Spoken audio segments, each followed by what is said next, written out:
بسم اللہ الرحمن الرحیم نحمدہ ونصلی ونسلم علی رسولہ الکریم۔ اللہ تبارک و تعالی نے اپنے فضل سے جو بھی مال ہمیں دیا ہے یا زمین سے جو بھی پیداوار ہمیں عطا کی ہے، اس کی اگر ہم پر زکوٰۃ فرض ہوتی ہے یا عشر لازم ہوتا ہے تو ہمیں چاہیے کہ بر وقت ادا کر دیں۔ اس سے دنیا میں بھی برکتیں ہوں گی، آخرت میں بھی بہترین جزا ملے گی۔ اور اگر ہم اسے بر وقت ادا نہیں کرتے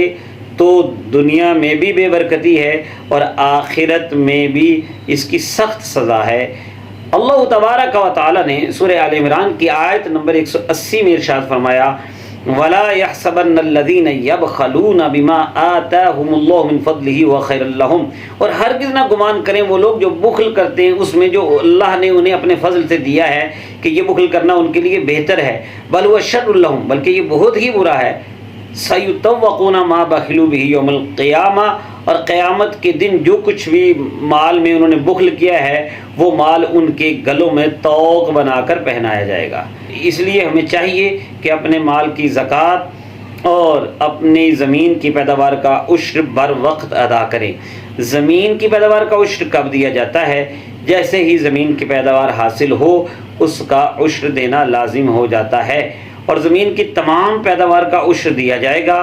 اس پر جو کاشتکاری کا خرچ آیا ہے، مثلا ہل، بیل، بیج یا کھاد پر خرچ ہوا، یا کام کرنے والوں کو اجرت دی گئی یا ٹیکسز وغیرہ ادا کیے گئے، ان کو نفی نہیں کیا جائے گا، پوری پیداوار کا عشر دیا جائے گا۔ اور اگر کوئی کاشتکار کھیتی کے ظاہر ہونے پر اور پھلوں کے قابل نفع نظر آنے پر پیداوار کی کٹائی سے پہلے ہی عشر دے دیتا ہے تو تب بھی ٹھیک ہے، لیکن افضل یہی ہے کہ جب پیداوار حاصل ہو جائے تو اس کے بعد فوراً عشر دے دیا جائے، سستی نہ کی جائے۔ بلا وجہ اگر سستی کی جائے گی تو یہ مناسب نہیں ہے، جائز نہیں ہے، یہاں تک کہ اگر عشر کی مقدار کو علیحدہ نہ کیا جائے یا پیداوار کا عشر ادا نہ کیا جائے تو اس پیداوار کو استعمال کرنا ہی ناجائز ہے۔ ہاں اگر ایسا ہے کہ اس کا ارادہ ہے کہ وہ تمام پیداوار کا عشر ادا کر دے گا تو اس میں سے کھا سکتا ہے۔ اس میں ایک مسئلہ یہ بھی ہے کہ کسی بندے کو جہالت کی وجہ سے یا اس نے سستی کی، اس نے عشر ادا نہ کیا اور کئی سال گزر گئے،